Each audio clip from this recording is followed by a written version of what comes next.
اکثر کسان ماته په واتساپ باندې د کاروبار یا د تنګ دستۍ شکایت کوي چې مولانا صاحب موږ ته داسې یو شی وښایه چې کاروبار هم نه روانېږي یا هم دکان نه چلیږي. ټوله ورځ د ګاهک په انتظار کې ناست یو، ګاهک نه راځي. بیا څوک وایي موږ باندې چا تعویضونه کړي دي، څوک وایي موږ باندې چا له کاروبار بند کړی دی، چا وایي.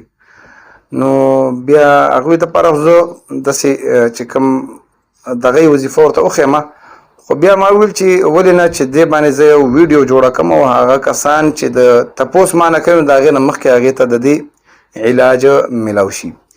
نو طریقه کار دا دی، دې ته لږه توجه وکړئ. طریقه کار دا دی چې کم کس که دکانې وي، که ګاډی وي، که هر څه کاروبار څه د مشتري کړي، هغه پیسې دپاره دې دا د کپړې نه یو تیلی جوړه کړي.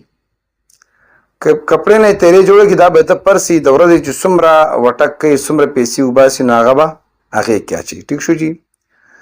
او خو دې تیلی سره به دا څه کوي چې دې تیلی باندې به روزانه سحر او ماښام 129 ځل 129 مرتبه سوره کوثر ان اعطیناک الکوثر فصل لربک وانحر ان شانئک هو الابتر د بسم الله سره وزل مخکې درود شریف او وزل رستو درود شریف دا به وي، او دا به دې تیلی باندې یو ځل سحر دم کوي، یو ځل به ماښام دموي.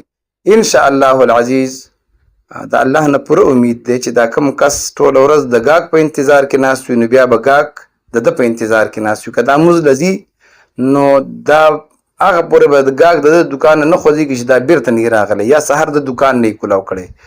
یو ډېر بهترین عمل دی. او څوک چې د کوم کار څه کاروبار سره منسلک دي هغه د عمل چې کوم دی نو په خپله هم وکوي. که څوک پیژني چې په خپله پې الله رحم کړی، خو څوک پیژني پلانکي کاروبار نه چلېږي، نو هغه ته دا طریقه وښیي.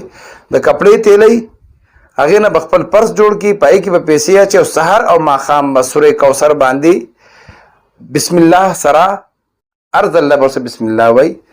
وزل مخکې درود شریف او وزل رستو درود شریف، او په منځ کې 129 مرتبه 129 ځل دا، او په دې تیلی باندې به یې دموي. انشاءالله العزیز دا سړی به د غریبۍ نه مالدارۍ طرف ته روان شي، خلکو له بیا صدقات ورکوي.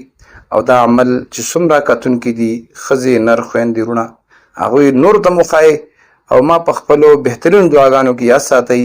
انشاءالله په بل ویډیو کې به بیا ستاسو په خدمت کې حاضرېږم. د هغې پورې اجازت راکوئ. د الله په امان.